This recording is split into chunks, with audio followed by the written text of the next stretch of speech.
do you guys own one of those snow shovel from Ryobi? Doesn't matter if it's the 18 volt or the 40 volt. Here, the trigger, if you just press up and down, nothing is happening. I have to press forward against the front of the handle for it to actually go.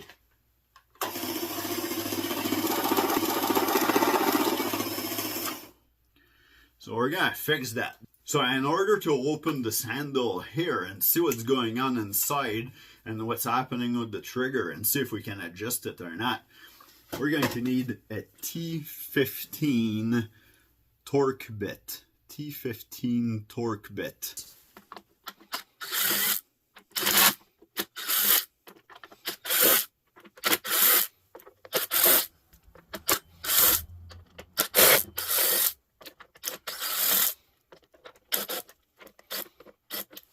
Now for those two last one here, I'm going to need a longer bit. Alright, to finish those two last one with this tool. This is what you're going to find inside the handle. So here you have your connector for your battery. This fits right into this groove with your positive and negative wire on here.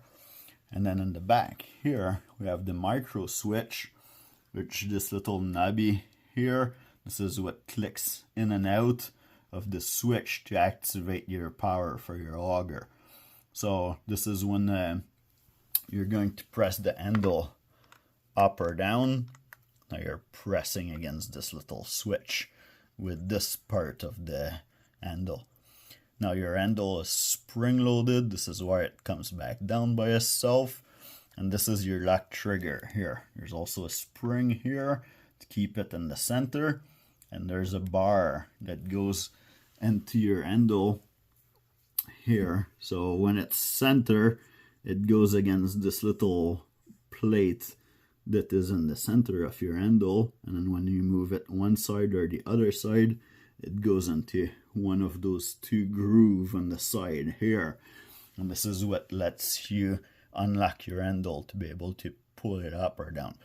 So the first thing that we're going to do is remove the slack. Be careful not to lose your spring.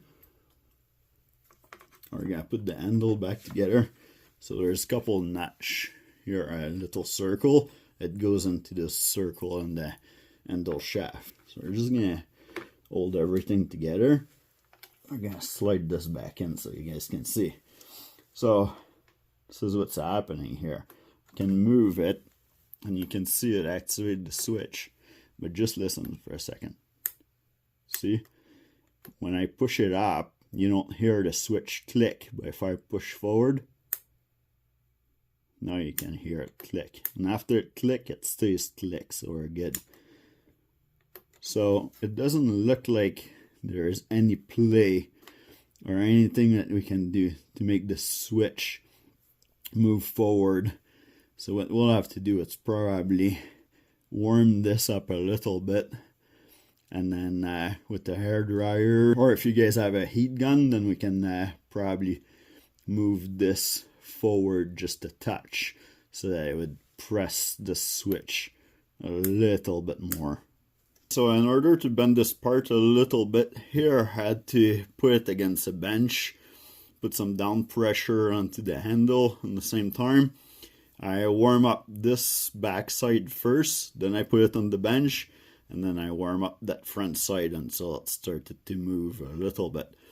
Not that much, you can see just a little, it's just a little touch higher here. Okay, so we're going to try it. So we're going to line up our pin here with those holes like this. We're going to guide this spring into those grooves here.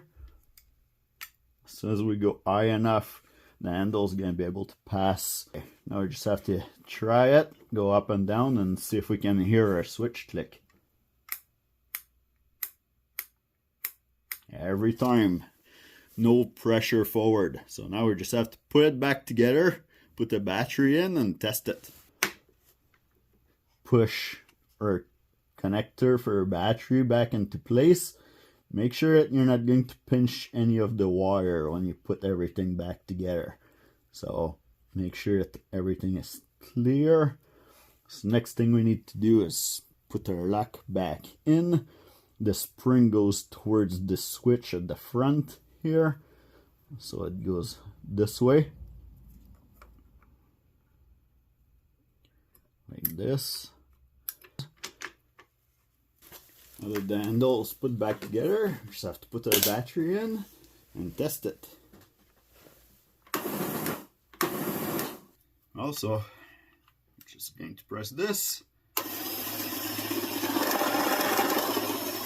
It's working fine.